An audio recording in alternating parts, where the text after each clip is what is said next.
Okay, so welcome back, guys. Welcome back to my channel. I hope you're doing well wherever you are in the world. So this is a little bit of a different type of video on my YouTube channel. I have here Alison Testu. If you don't obviously know who she is, she's an incredible bikini athlete. What I wanted to try and do at the end of each month is kind of do get a guest on my channel and kind of do almost like a monthly roundup of all the news we've heard, all things, bikini, bodybuilding in general, and just get other people's opinions on what they're thinking, what their thoughts are on things moving forwards, and just obviously discussing just general news and stuff like that. Because there's so much that's been announced. I was just saying to you, there's been so much that's been announced the last kind of couple of well, just even weeks. It's been a lot to digest, and I think there's a lot of people that have a lot of opinions, and we're going to kind of go through all of that today, which I'm excited for. But obviously, before we get started, hello, Alison. How have you been getting on? Hello, Phoebe. Perfect. Actually, I start my cuts for my first season.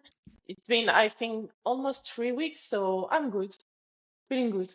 Nice, nice. Okay, that's really good to hear. I mean, have you picked a show or anything there yet, or is it just a case of we're just dieting, seeing how things go, moving forwards and stuff like that, and then you'll kind of move forwards from there? I have picked a show, actually. I will not tell it publicly for now because I don't want to put them. Yes, of course. I don't know how we say that in English, but in Portuguese we say mo olho. It's like the bad eye. So I just do my prep, Oh, yes. chill, not to have a lot of noises if I'm going to be ready, if I'm going to be too much, and things like this. Just do it quietly. And I completely respect that. And I think obviously, all of us have gotten to that point at some point in our journey and stuff. And I think that's great that you're doing that. Just super excited to see you back on stage because you've made such incredible improvements. Obviously, we've been posting them all over your Instagram and stuff like that. I mean, what are your main points that you're wanting to obviously improve on when you're hitting stage for this year? So in fact, my coach and I decided we needed to kind of rebalance a little bit the shape, first of all, because it was not perfectly fitting still the division because of my growth of 2023. So I needed to lose a little bit of legs, but I also needed to lose a little bit of hips width, and I played with posing a lot just to try to improve the glutes projection because on the paper I don't lack of glutes projection, but I lose everything when I am doing my back pose. So it has been a little bit of a nightmare for me to practice that because I actually cannot pose like the other girls on stage because if I push just a little bit too much on my back pose, my glutes look so wide and I lose also the projection. But if I stand too straight, they look a little bit too round. If I put the feet out, for example, they look like if I am squeezing them. So it was a little bit of headache to change the posing, but I think we find a Yeah. good in between. I'm not liking too much what I see, but I know this is fitting better, which is good. And also, I'm gonna try to do less. I don't know how I can say that, but less dancing on stage because all the time I go for the first show or the second show of the season, I just love being on stage, so I go a little bit freestyle. But you know because you come from the other federation, so it was a little bit more dancing, so you know. But I need to calm down a little bit the posing and just go to the essential and not staying too long on stage because I know I have some weakness on my shape, like for example, some striation on the glutes when I walk. So I'm just gonna stick to the basic and not too long in the routine, for example. So things like this. And I'm gonna also try to smile a little bit more because I'm not a super smiling Yes, person. we want to see that beautiful smile. But 100%.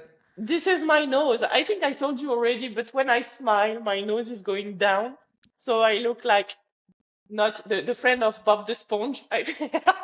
So I don't like too much. That's why I say, Bob the SpongeBob, is that who you're talking about? yes, his friend, actually, the one with the nose, Oh, which are like, so oh, that's why. Patrick. Yes, Patrick. Oh no, Squidward.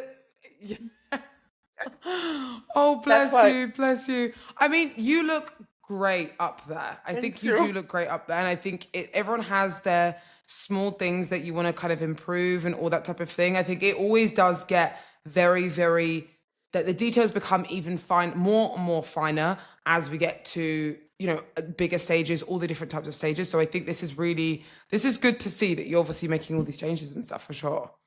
I will try. I will give my best. I think you're going to do absolutely incredible. Whichever show you pick, I think, or whichever show you do, I think we can already see the massive improvements kind of moving forwards into your season, which is going to be really exciting to kind of see moving forward. So that's exciting. Okay. So let's get into the first topic, which I think is obviously the obvious one, which is the new division. So obviously I haven't spoke to you about, obviously I've been sending you messages and stuff like that throughout, but obviously I haven't mentioned loads of stuff. But obviously the fit model division is the newest one, which I think it's been about 3 weeks now, 4 weeks since the announcement.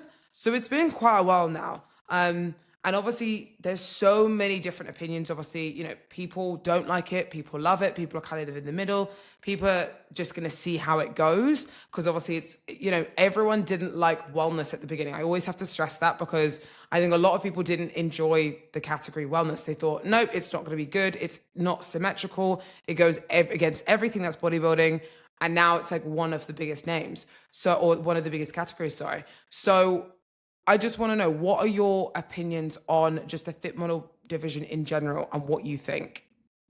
I think actually it's a very good news because when I started to compete, my goals were not to look like the person I was lately, or not.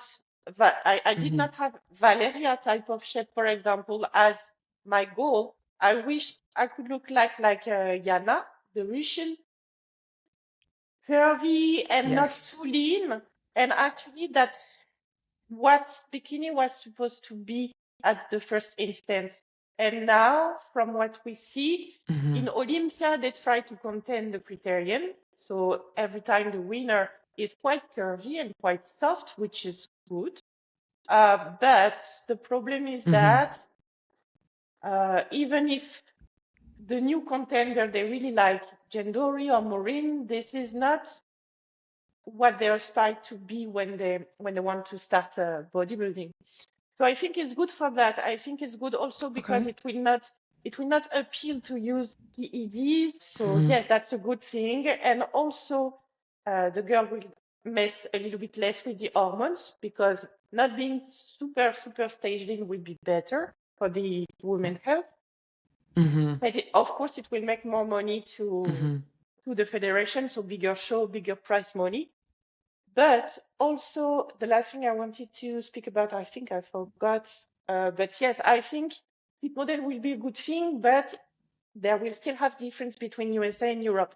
I think fit model in Europe will be way harder, way bigger than in USA, because the level of bikini in Europe is almost figure. So I think fit model in Europe going to be bikini. I think it's going to be bikini, clearly. Yeah. I mean, I agree with you on that front because I do think that the difference in Europe to US has gotten quite big now, where there's not really anything they can kind of do about it in a way. But I do think that I agree on all of those points in terms of what you're saying about fit model, obviously moving forwards. Like it's going to be a great thing moving forward for the not the criteria, so the IFBB and just NPC in general, because again, it's a business at the end of the day. I think we always have to remember that this is a corporation, it's a business, and the business needs money to be able to to obviously do shows, give the athletes more prize money, and move forwards with evolving the sport in general. And if they don't have money, then how are they going to kind of do that, And I think people forget that sometimes.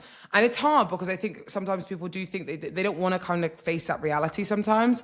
But I do think that fit model is a really good division kind of moving forward as a starting point, like you said, a nice entry level, because the entry level I do think in bikini has gotten to a point where they want bikini to be muscular, you know, they want bikini to be this nice aesthetic look. But I think they were kind of trying to find a way where we can have a different entry point, which is where fit model kind of comes in.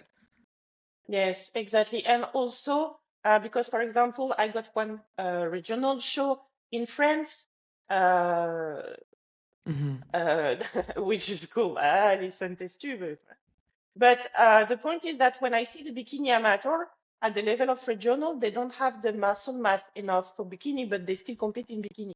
But they try to lean down, and the problem is that they ended with a skinny shape and no pop because not enough muscle, and it just looks skinny, you see. So I think if those girls could just push a little bit less and go to fit model would be better. But in France, I noticed with speaking with the others that the bikini amateur got a lot of ego, and they don't understand they are already fit model. They think they are bikini because they came lean. And the point is that for the muscle mass they got, they are fit model. So that's going to be problematic in France. They don't have to accept they are still fit model because they are lean on stage, but they don't got the muscle mass for bikini. So it's going to be problematic to change that because they think they are already bikini because they won a regional show. That's a problem. I do think a few people will switch. Like I have posing clients that have already switched to fit models straight away because they were like, this criteria fits me so much better. And you went over the health purposes in terms of pushing, supplements that they don't want to, all that type of thing. People are saying like, oh, I want to go to this because it's going to be better for me longevity wise, which I think is great. Like, and that's not to say that bikini is a bad category at all, but some people just aren't genetically gifted to be in bikini anymore, and that's absolutely fine. But where do they fit? Obviously, apart from bikini, especially being entry level, they don't have anywhere to kind of go into. What are your thoughts, obviously, on people saying, that's what natural shows are for? So obviously, yes, there's natural shows, but I think in terms of muscle mass, sometimes it goes beyond that and not having just the density just for the actual bikini category in general. Would you agree? Yes, I totally agree.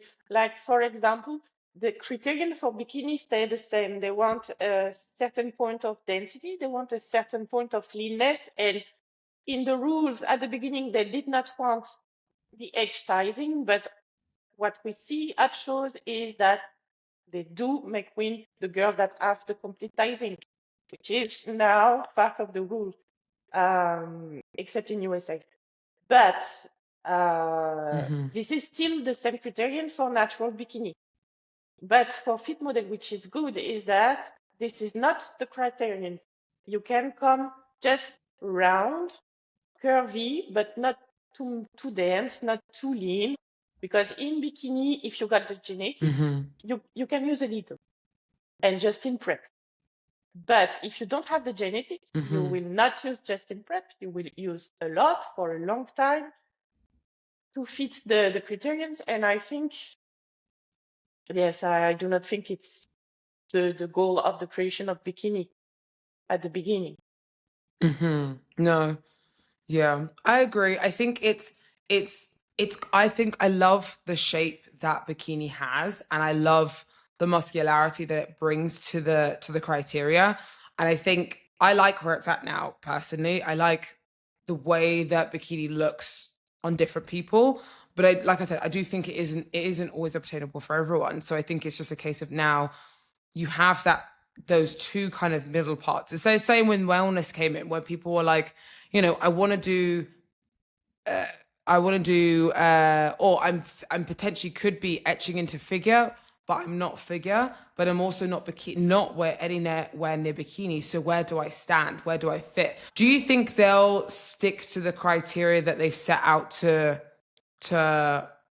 say, in terms of, obviously at the moment they've got who was it, Ashley, as the, they want the softness, they want less lines, they don't want as much going on. Do you think they'll stick to that criteria? I think for a few years maybe, but after it will evolve like the other years, like the other categories. I think you cannot stop. Hmm. Uh, Bodybuilding is one of the only sports where you cannot, when you reach a point, you cannot go beyond that point, and this does not define the athlete. The athlete always want to push the limits, Hmm. want to be better, want to be faster, bigger, or anything. And bodybuilding, for except for the open division, you have to stop at one certain point. And I think Hmm. this is not the athlete mentality. You want to be the best. You want to win someone. You want to. It will evolve, I think, and it will evolve faster in Europe. Yeah, I agree. I won't agree. I will agree with that one. I think yeah, definitely in Europe, I think it will evolve more so. I think also, I do think a lot of people will come still leaner for it than they think it will needs to be. Because again, it's going to be a new criteria. So obviously people are like, still don't know what they fully want. We still don't know what the judges actually want. They've said they want this, but also, is that actually 100% what they want? So on the rules, it obviously states that you, for the posing, they don't want any transitions, or they don't want any, they want minimal transitions. When in doing obviously the fit model, and a lot of people took that as, oh, you can't transition at all in between it. And I was like, no, you can transition, but they just don't want any extra poses. Like, when we have, in bikini, you have sometimes a hands on a hips motion, you've got the model pose. They don't want any in between poses. And they want a little bit more of a faster transition, but not no transitions, because I think a lot of people got confused with that. Did you have Yes, any of that? yes. Yeah. I think for fit model, you can try to hit a little bit the same transition than bikini, so the model pose, the glutes pose, but don't stay on Yes. them. You just do them, try to hit the Too angle, but long. you go quick. But of course, if you Yes. face So front a it's little, quicker than bikini. yes, I think would be quicker. Just quicker, don't hold the pose.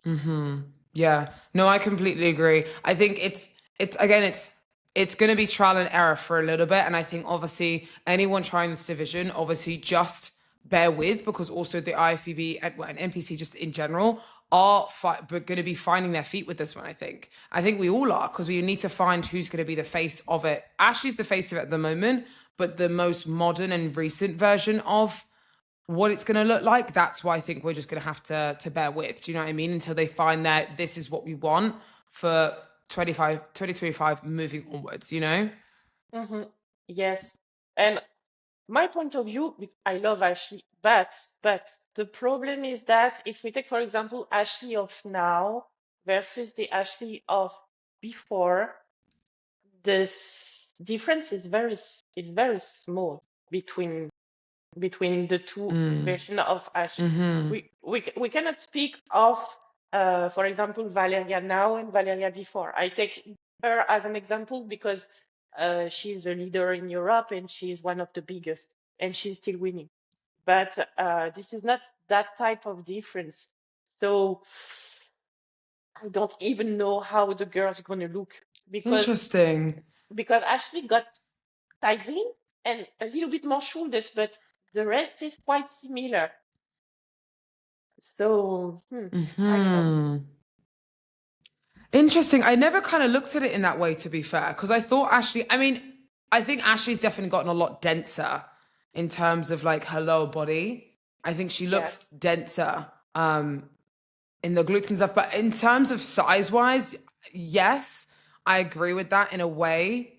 She does look a little different a little bit similar in terms of shape and size, especially her midsection, like her core and stuff like that.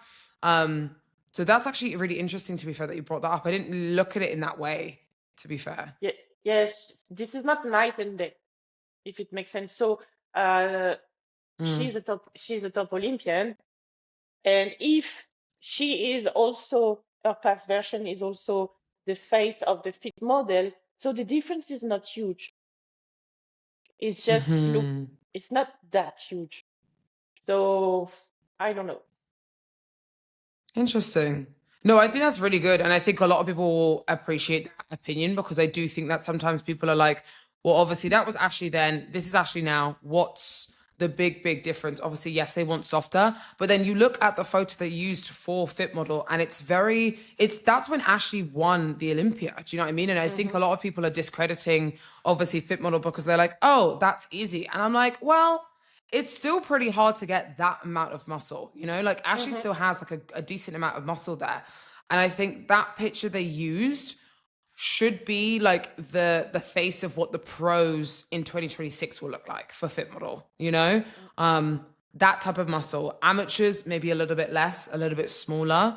But I do think that that's still a very hard physique to get. Like that's when Ashley won. I think I don't know if that was her third win or her first win. I can't remember, but it's one of the Olympia wins, which is still a huge achievement. Like, obviously, it's a huge achievement. And I think people are just discrediting it a little bit too much because it's still hard to get that. You know? Yes, but I've seen the comments and everything, but majority of the time, this is men who are giving their opinion. They are Yeah. open or classic, and they give True. their opinion. So, but I think it was also the case when the first bikini has been created, because for them, but this is a main question. This is a little bit machist, but for Mm, them, a girl who is not super huge is not training hard, which is not true. We don't take the same things, which yeah. is not true. And we are women. We don't have the same ability to create muscle like a man. So for them, because they used to see the wellness, the figure, all the huge girl, Mm-hmm. uh, for them this is the base. This is the normality. But this is not the normality for women. Even if you train for 5 years, you will never look like a wellness or a Mm-hmm. bikini now. So this is not the open door to the girls that do nothing and to the influencers. This is just the open door to any girl who train hard and don't diet too hard, but who train hard and who want to compete. Mm-hmm. No, I agree, and I like that. I think that's a nice kind of place to sit sometimes. Obviously, I know a few people agree because they disagree. Sorry, because they say bodybuilding is supposed to be hard. They don't want it to be anyone coming into the sport. And now I agree to disagree. I like that aspect of the sport is hard, and I like that I'm not like everyone else. That I push myself to the limits, and we do this because we love it. But then also I think it does create a lot more opportunity for the sport in general. So you have to see it in two ways. I mean, would you agree or disagree with that statement with bodybuilding being not for everyone? Deep inside, deep inside, yes. For me, bodybuilding is not for everyone, but I'm going to speak again for the PEDs. But now it became such a normality to use PEDs all the year round for a lot of categories that I don't know if we can still speak about genetics. Like, I Hmm. mean, Okay.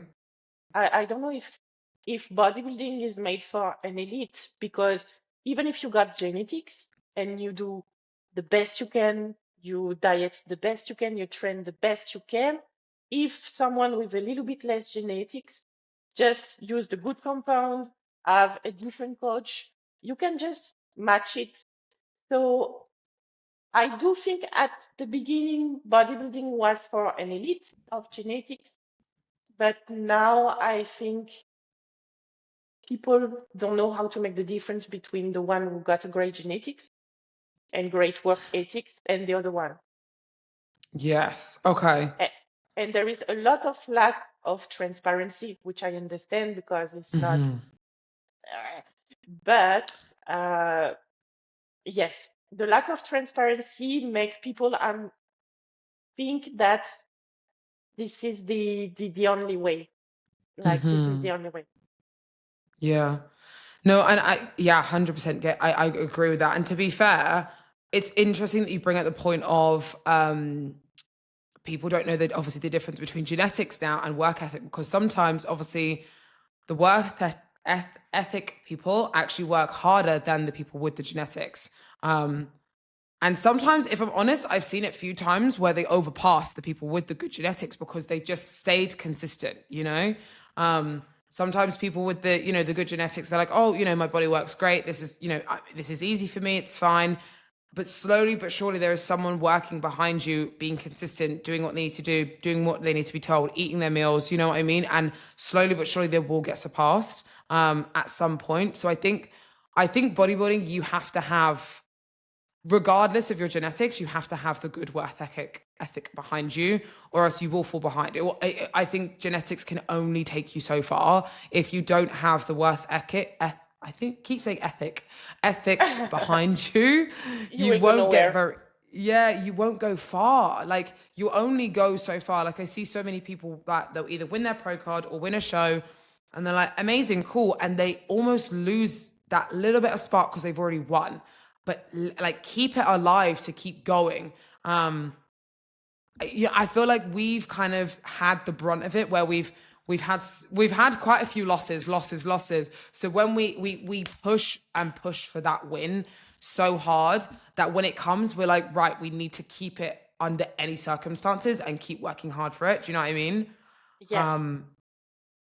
So I think sometimes it's good. I think it's sometimes good to kind of have more quote unquote fail. I know we're going off a bit topic here, but I feel like sometimes it's good to have more fails than wins because you really work hard for those wins and you'll keep working hard for those wins consistently versus always getting the wins straight away. And you're like, oh, you lose the spark for it a little bit, you know? Yes, I totally understand. And at the beginning, when I started, I think I had the genetics because anything I do with the diets, my body reacts very quick. When I train one muscle, it reacts quite quick. Any adjustment, it was really quick. But now I wonder, because every time I go to the USA, for example, I wonder if my genetic is good, if I am part Mm-hmm. of the people with the good genetics, because when I hear the feedback of the leader in bikini, they always say round muscle belly. And Mm-hmm. and this is the example of perfect genetics for bikini. This is nothing to do with the metabolism or nothing. Mm-hmm. So I got a good genetics for the metabolism, for the fact that I will never be under 1,800 calories. I will never Mm-hmm. do a lot of cardio. I will never have to push the supplements to a different level. But I don't have the muscle bellies, this type The of muscle. round muscle. Yes, and I don't have this thicker skin that make the look being healthy. You see what I mean? Okay. My skin is Mm-hmm. so thin. So there is genetics and genetics, I think. Yeah. Because Yeah. I'm sure I am eating, for example, double as Maureen Blanquisco or double as Lauralie, for example, but I will never have that look. Never. Mm-hmm. For me, it's gonna be impossible. And that's exactly what the judges want me to have. So Yeah. genetics and genetics.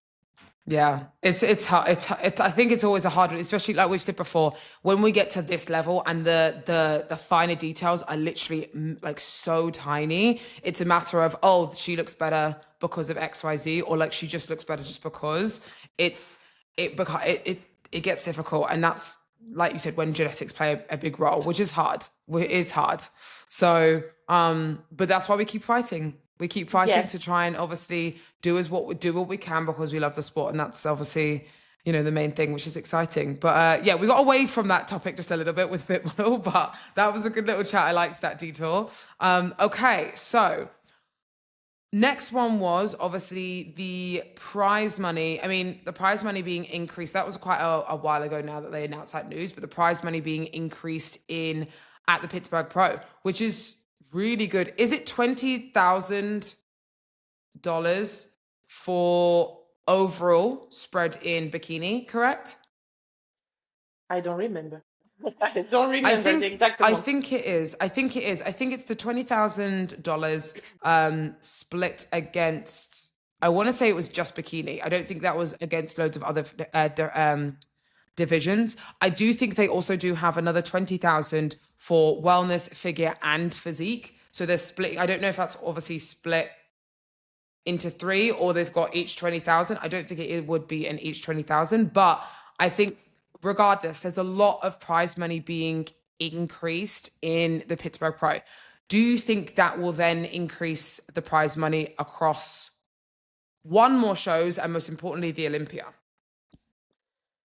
I don't know. I don't know. I think that was a very good idea to increase the prize money of Pittsburgh because every year in Pittsburgh there is more and more bikini contenders who got an incredible level, and everyone comes to Pittsburgh because this is the pre-Olympia. This is where you're going to be the most complete lineups before the Olympia, and all the leaders almost want to compete there to be compared, to make the adjustment and everything. So it's good that the prize money is raised for this competition, and also that they're going to create an expo around it. I think it's going to bring more people, and so of course more money to give back to the athletes. But I don't know if the other promoters going to follow. I don't know. Why do you think that is? I mean, it's a lot of money regardless. Like, obviously, I think what people don't realize is obviously when we win, like $2,000, for example, that's the kind of the standard if you were to win a show. It's not a lot of money, but it's still a lot of money for the promoters to give out because the pros don't pay for anything. They don't pay obviously for, I mean, obviously, yes, they pay tickets. They don't pay an entry fee. They obviously just sign a contract and that's it. Obviously they don't get anything from, the hotels or anything like that. They have to put on this whole show and give away prize money. So I feel like unless there's more people, because I think the reason obviously they increased the prize money for Pittsburgh was they're turning it into an expo as well, correct? Yes. So that's clever because they have more footfall for, other avenues where it comes to, people might just want to go just to have a look at the stalls. They might not even be there for bodybuilding, but they might just say, you know what, it's an event, it's an expo. They might turn it into something similar to what the Olympia does, where, they have other athletes that, again, aren't in the sport of bodybuilding on stands potentially. I don't know, obviously, what they're planning on doing. But again, there's so many avenues to bring more profit than just the bodybuilding, which is potentially why they might have increased the prize money.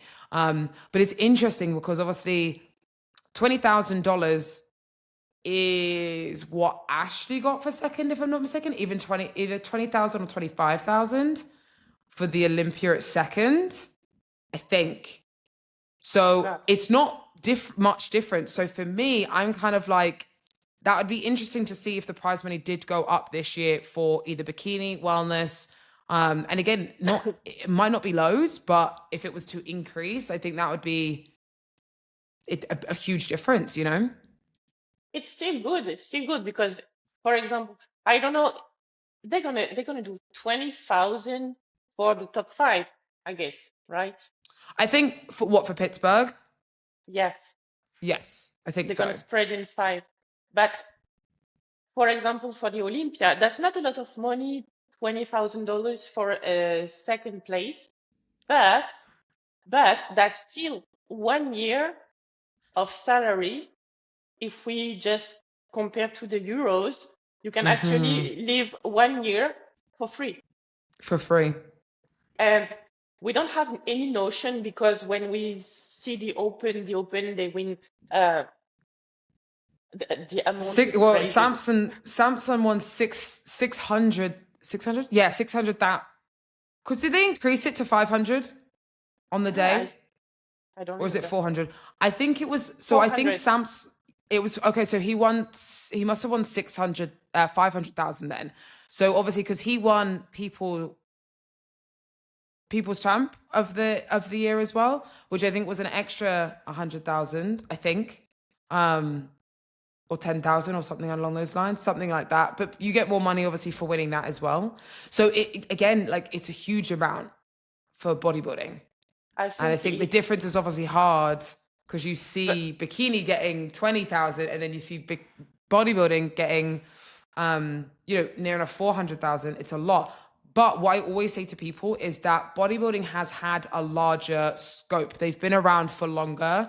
So that prize money has gone up, up, up, up, up. Bodybuilding has been around for a lot longer than bikini. So they've had a lot longer time to be able to grow the prize money and get investors within that category, you know? Yes. But it's crazy to think that Samson can live until the rest of his life if he deal correctly with his money without working anymore. That's crazy. Yeah.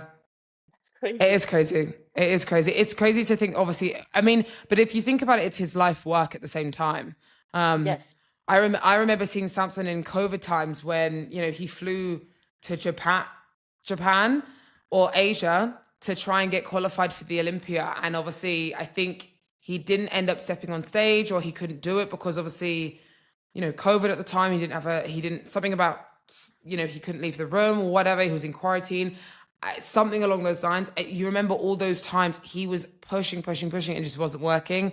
Now he's Mr. Olympia. So it's sometimes it does pay off, and it's the harsh reality sometimes. So that's interesting though. And I always get interested about the prize money, because the thing is, we don't do it for the prize money. Let's be honest. Like, we don't compete No, for the money. We don't compete for money. Like, yes, we can build businesses out of what we do. Like, we've built our own posing businesses, but I do feel like I'm not in it for the prize money, you know? exactly. Not the same for me. I don't do it for money. And the point is that at some shows, there was not prize money. There was just an Olympia pass for the first. And I realized 2 or 3 days after, oh God, there was no prize money. Like, oh, okay. I was like, oh, Yeah, okay. that's So, crazy. so yes, you do it for the glory, and that's all, for the love of the sport. Yeah. Exactly. We do it for the love of the sport, and that's the main thing. So, okay. So, obviously, I think we've all seen recently, or I don't know if obviously everyone's seen, but we've both seen, because I sent it to you, like, whoa, okay. The discussions of the elimination round within the Olympia.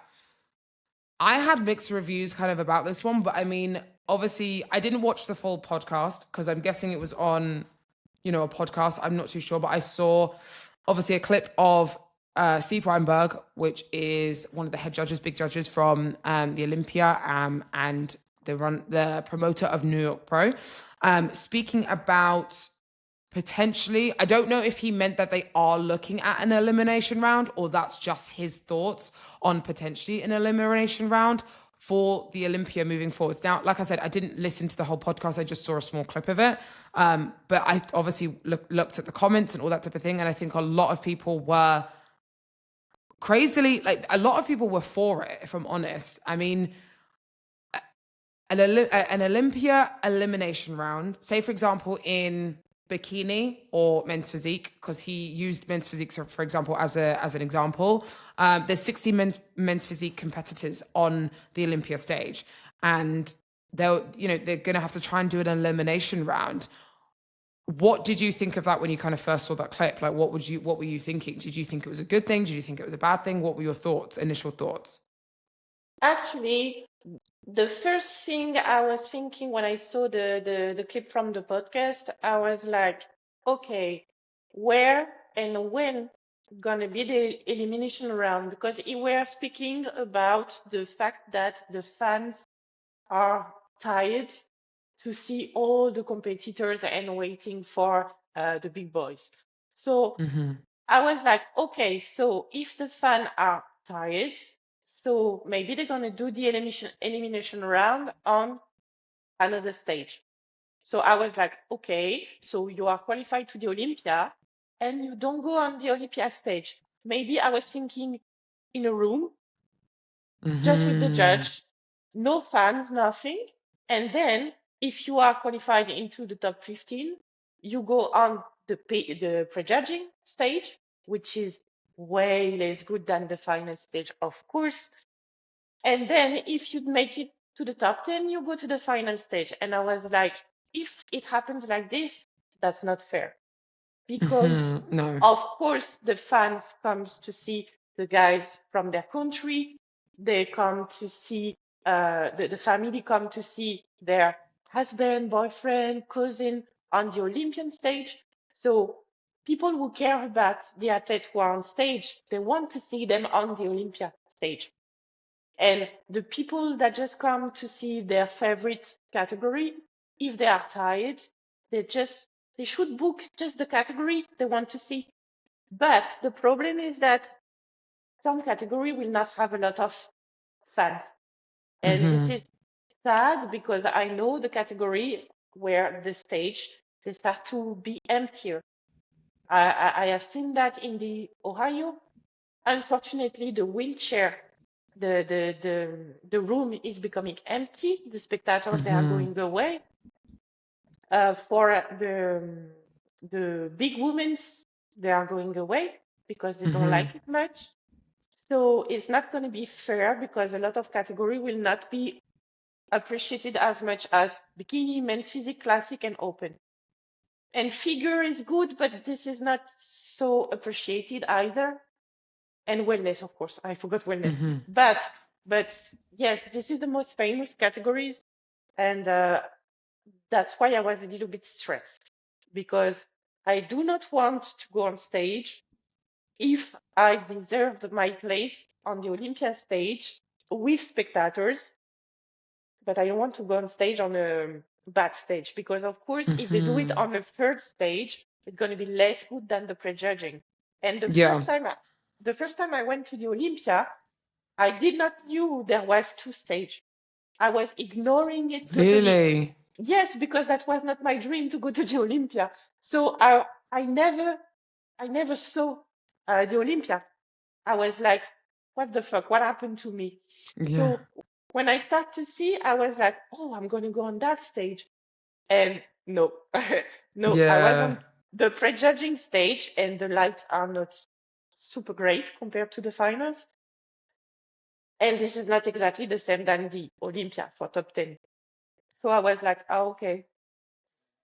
Okay, so if the first stage is less good than the prejudging, so what's the point? No fan, no family, no lights, nothing, just the judges. Or, and this is something that came to my mind after I reflected, or they're just going to do on the prejudging, they're just going to check everyone in comparison line, and then they're going to say, okay, just top 15, you can come to the finals, or just top 10, you can come to the finals. They don't going to do a lot of call outs or anything. Just True. the first and the second call out, and after the place number 16, they just don't call anyone. Maybe that's I think that would be a cleaner way of doing it, honestly. I think what everyone's from what it sounds like, what everyone's upset about is there being so many people regardless just at the Olympia, right? Because there used to be, I remember when there was like 25, obviously when the point system was around, when we were all, fighting for those points, there obviously 25 bikini girls maximum went to, was it maximum? Yeah, went to the Olympia stage. Whereas now obviously there's plus 50. So I think that's what people were upset about. And it's how can is it a case of they want to do an elimination round, or do they want to try and not get as many people to the Olympia? Do you think that is? Yes. Because I think you go, sorry. I think, I don't know. I don't want to hope for the worst. So let's gonna say they want the same number of people, but they just want to make it quicker. This is gonna be the best false positivity and everything. But in the worst case, of course, they want just maximum 25 ladies on the real Olympia stage. And this is gonna be the worst because everyone deserves the place. And the thing with the point system is good, but I think it's going to be a question of who got the most money to compete the most. And I think you can miss a lot of great shape because a lot of people will never have enough money to compete by points. When I was doing points, I competed at 8 shows. 2 years in a row. Obviously, 2018, 8 shows, 2019, 8 shows as well, which is a lot. And that was in the space of, from April to August. Well, that was when obviously the Olympia was back in September.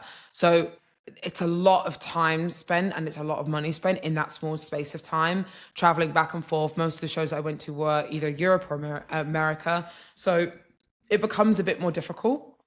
But I do think that, I mean, it's hard because I agree to a certain extent where there's a lot of people on there. How do they make it fair for everyone? I don't think there is a way to make it fair for everyone. And I think people will lose out at some point where if they do the elimination round and, everyone gets to do their individual, but then they just do top call out. So they just do first call out, second call out, third call out, and then you just don't get called out because you don't need to. That will cut down a lot of time. But then also equally will people feel even worse than not getting called out at all, I don't know. I don't know Yeah. because if you know that you are after the 16th place, Yeah. you can think you are not last, because a lot of girls and majority the European always, a lot of European always finish the one before the last and the last call out, and not knowing you are dead last, I think is good for the mindset. Yes, I agree, because I think I've seen a lot of people, obviously, we all follow a lot of the girls from the Olympia stage, and we all know them personally, which is really nice. And obviously some girls have gotten in that last call out, second to last call out, and they are distraught. I mean, I would be, like, anyone would be, and I think it's not a nice feeling. Even in just a normal show in general, it's not nice knowing that you're even second call out. Sometimes it really doesn't, it's not nice. So I think maybe, yeah, it could save a few people's feelings and keep them pushing forwards and be a bit more motivated if they didn't have that initial knowing of what's going on.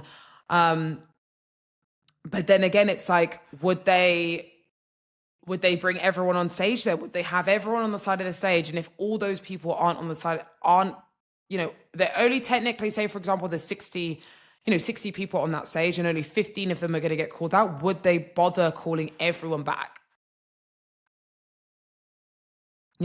What's the point? Because they then kind of got all those people on stage, and they, all the boys usually get very stressed and annoyed because, everyone's in the way, and, it's very crowded on stage. So if there was only 15 people, again, this is all speculation, obviously, but if there was 15 people that they're only going to call back, for example, what's the point in bringing back all 60? So it's a kind of a case of, you do your routine, we'll maybe do a, what's it called? The comparison, numerical order comparison round at the beginning.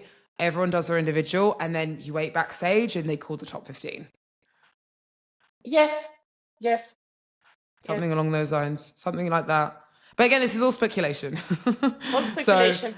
This is all speculation, so we never know. But I like to kind of just talk about it because it will be interesting to see what actually does happen. I don't think it will be put into place. I mean, there's still a lot of time to the Olympia, so a lot could change, but I can't imagine it changing maybe this year. Because I think it's too late notice. I think it might be a little bit too late notice, but I think maybe next year there might be something more permanently in place potentially. Which again is it's exciting, I guess, because I guess sometimes it will give you more motivation to bring better physique to get into that top 15, and stuff like that. So that'll be interesting. I got one question. Mm-hmm. Why you have so much contenders in bikini and men's physique with so different shapes in Olympia? My point is that maybe the judging is not so regular as it seems to be. Like, for example, in Europe, one day one girl can win, the day after, even with a slight difference on the shape, she can finish dead last, or she can finish second or third. But in USA, they have this kind of linear classification. Like, if Ashley is going to one show, this is going to be for Ashley. If Amy is going to one show, even if she's a little bit flatter, there's going to be for Amy. If Loralie is doing one show, even if she is a little bit flatter, there's going to be for Loralie. And we don't have this in Europe. We don't have this outside of USA. So we don't hold the number of Olympians because of that, because I think the judging is a little bit inconsistent. We got too much Europeans qualified, and we know they're gonna do nothing in USA. We got too much I don't know, Asian. There is not a lot of Australian, but for example, a lot of crazy shape from Asia, but they don't fit what Sandy want to see. They don't have the good line. They don't have the good condition. They don't fit. And they all the time have almost the same shape.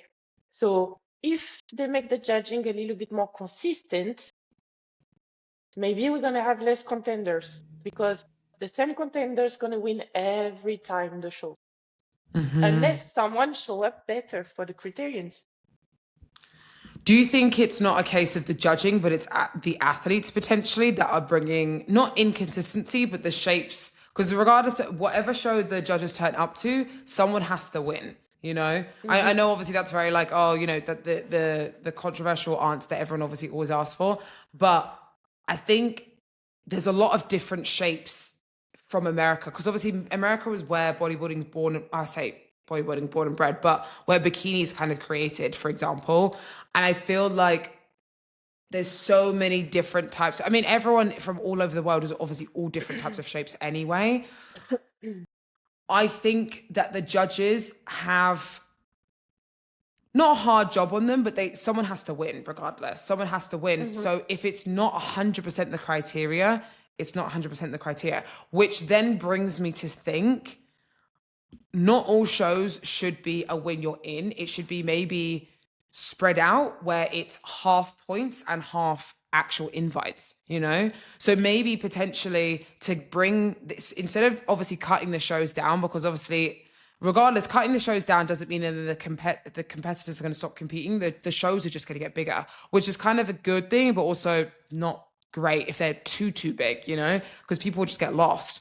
But I think maybe, you know, bigger shows like the Arnolds, Pittsburgh, New York, Toronto, Chicago, potentially 2-3 big shows in Europe, get a you'll win, you in invite. The rest, all point system. And then at the end of the competing year, maybe 10 people from each criteria get on that 10 points list. Does that make sense? Yes. And they automatically get invited. So it's not all points. So it's not everyone's on a point system and everyone has to fight to the death, but it's a case of there's certain shows that will be a win you're in, which I do think will cut down the amount of people obviously that they want to do. But then also on the flip side, if they do that, will there be many people competing at those point system shows? I think so, if I'm honest. I think still people will compete regardless. But so like, say for example, even at the win you're in shows, they could still earn points if you get second to fifth, like we used to. So you still get put into the points list. So even if you don't win, you're still on that points list. And then if you win, you get taken off at a show, at one of those other shows. But if it's a normal, you know, a you'll win you're in show, you get more points. So I don't know. It's hard because it does. I've been through the point system and it's not fun. It wasn't fun, but I feel like that's the only quote unquote fair way to make either cut down people at the Olympia or manage who comes or gets to the Olympia, if that makes sense. Yes, true. I think I started in pro. There was still the point system, and I think it's ended something around 2021. I think it was 2021. I think it was. I think it was 2020. I think. No, no. Because I came pro in 2020, but I remember of the Steen and Esther getting qualified by points in 2020, at the end of 2020. Okay. So Oh I no, think that 2021. 2021, end of 2021, they got the qualification for the Olympia because they were equal in points. So they okay. both got to the, I think. Yeah. Because I remember, all I remember is in COVID year 2020, that obviously, that was when they gave away those 3 Olympia, because there was no European shows, was there? So it was a case of they gave away 3 at once. And I just remember that was obviously the first show that I did. I don't think points were finished by the end of 2020, because I remember I did a show with Steen that week or 2 weeks after that show in 2020, and I got second and she got first, and she won her invite to the Olympia at the end of 2020 because I got second to Steen. So I think it was 20. I think in COVID times they finished the point system. I can't remember dates exactly, but I do think if they want to cut down competitors, if that's something that they're wanting to do, potentially bringing back the point system half and half would potentially be a way of doing it, to manage people coming in and out of the Olympia, which is always a harsh reality. And it sucks because obviously we work so hard, and it's, making it harder to get to the Olympia. But it is also the hardest show in the world to get to. So it's kind of like, once you're there, you're there. But I agree. It's hard. It is really, really hard. Now let's pray. Now it's pray. even harder. It's getting harder and harder each year. It's getting harder and harder each year. I can 100% confirm that. 100%. Okay.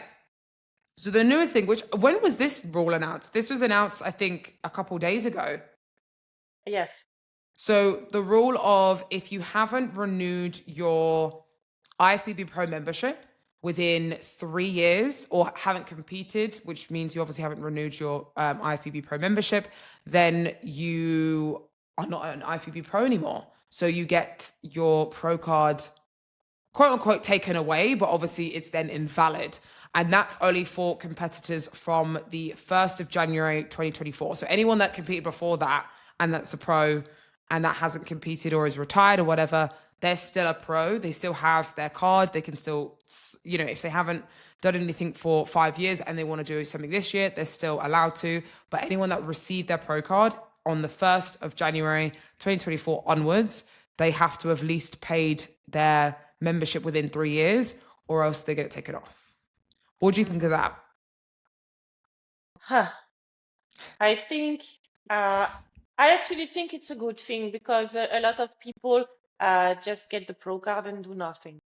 Mm-hmm. And the membership of the Pro League is not super expensive if we calculate what it costs per month. So anyway, I don't think for bikini you need to take 3 years off, except if you got professional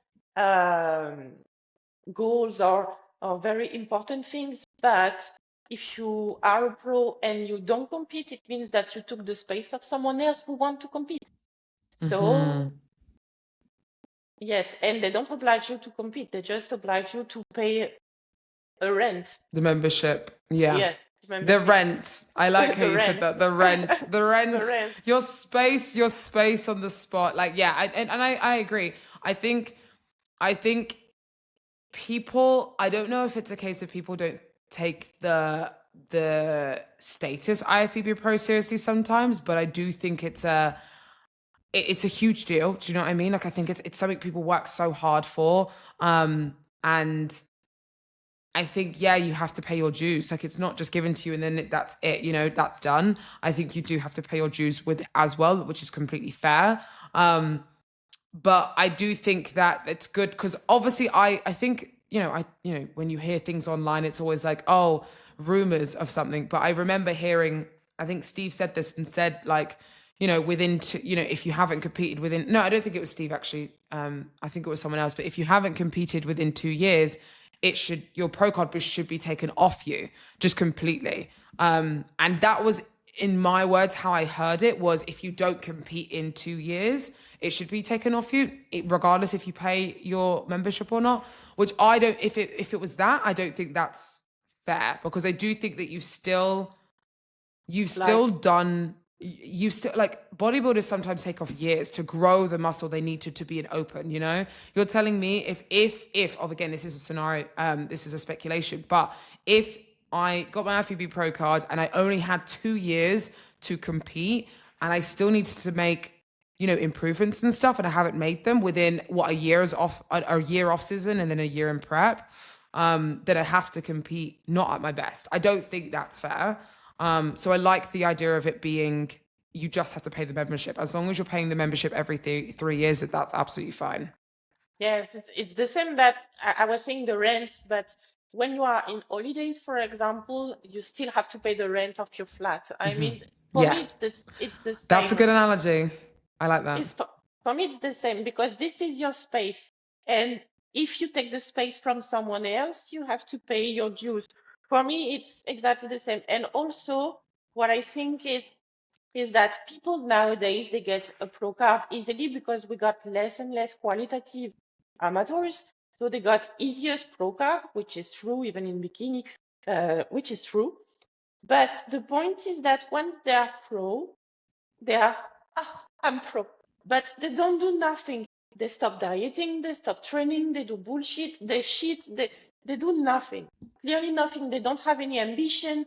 And that's what I see in France. And honestly, it makes me really, really sad because I am still waiting for some French girl, because we do have pros in France, but they almost not compete. I am the only one active in France, but we Yeah. have, I think we have even until 5, 6 French pro in bikini, but they just quit. Once they went pro, they quit. It's like, I don't think it's fair for the other girls who potentially want to fight harder, want to fight in pro. When I got my pro card, I was so happy to do the pro show the day after. Now, when the girls got the pro card, they say, "Oh no, that's good. I'm done." Yeah. Sometimes the thing is, though, sometimes people's goals are just to get a pro card.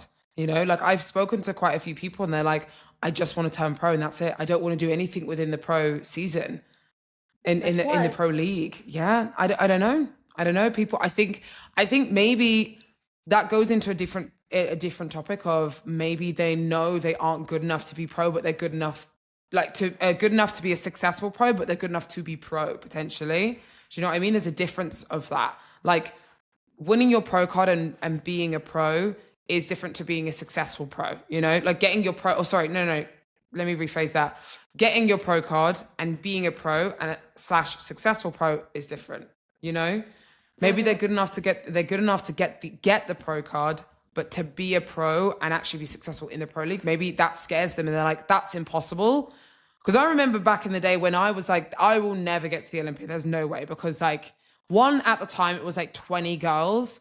And, like, same with the Arnold's Ohio. I will never get invited because it's 10. Well, at the time, it was about 15. They used to invite 20 sometimes. But 15 girls out of everyone in the IFBB, there is absolutely no chance I'm ever going to get handpicked. Do you know what I mean? There's no way. There's no way that's ever going to happen.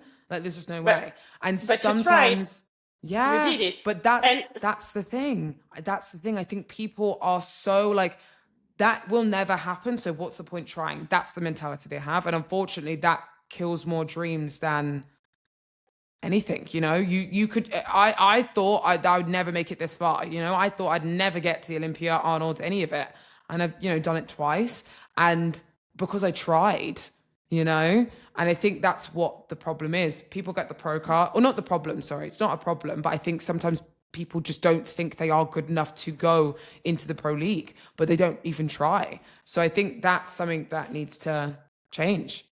yes, yes. And what I want to say is that you did the Olympia several times.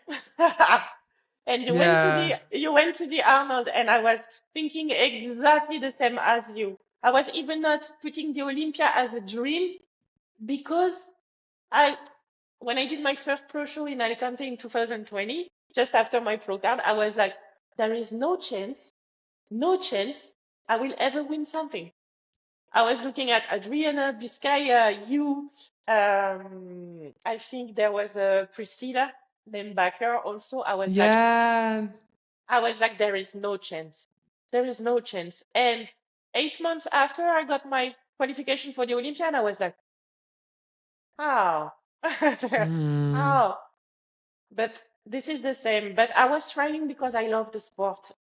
I love to mm-hmm, compete and I love the experience and I love to progress. But I don't think we still got a lot of people who love to progress or love the sport, but maybe they love the status or how it seems to look like to be pro for social media. okay. Mm-hmm. It's Okay. possible also because a lot of Mm-hmm. them actually think they are good enough to get a pro card and they are good enough to get the Olympia qualification, but they don't try. Because when I see a Mm-hmm. lot of speeches on the social media, this is like this. This is Olympia, the only goal, the only road. But they don't try. They don't try. Go to the gym, eat your diet. They don't try. Mm. That's the hard part. That's the hard part. I think sometimes they think the dream is so far away that they don't try. And that's what stops them from obviously getting there, you know? So I think definitely more people need to kind of push forwards and obviously make sure that they are just trying moving forward after the pro card, you know? Yeah, because Yes. there is a way, there is a way, there is a way. We've done it, you know? And I think yeah, it's something that I think we definitely need to look into more for sure. Oh, it's been lovely having you on. I've really enjoyed Thank it. We've you. spoken for a long time. We've spoken for about an hour. I did obviously we've got the Arnolds to talk about, but what I do want to do is leave that for a potential another episode, maybe, because I feel like there's still a lot of time. So I want to kind of maybe wait until the end of February to see, or like the week before, to see what everyone looks like, see how Yes. everyone's coming in, because it's still 5 weeks. We've still got 5 weeks until the Arnolds. There's still Mm-hmm. a lot of time, you know? Mm-hmm. So it's going to be interesting. It's going to be very, very interesting to see kind of how that goes moving forward. So it's going to be interesting. But thank you so much for coming on. Thank you. And it's been a pleasure having you on as always. And I always love talking to you. And I Thank love you guys so much. Thank you so much for watching. If you like this video, please comment down below, subscribe, like, all that fun stuff. If you have any topics or agree with any of the topics that we spoke about, please discuss in the comment section below, because I always love reading the comments and seeing other people's thoughts and feelings and stuff like that about what we've discussed and everything moving forward. So very excited. I hope to hear more from you, and we'll speak to you all very, very soon.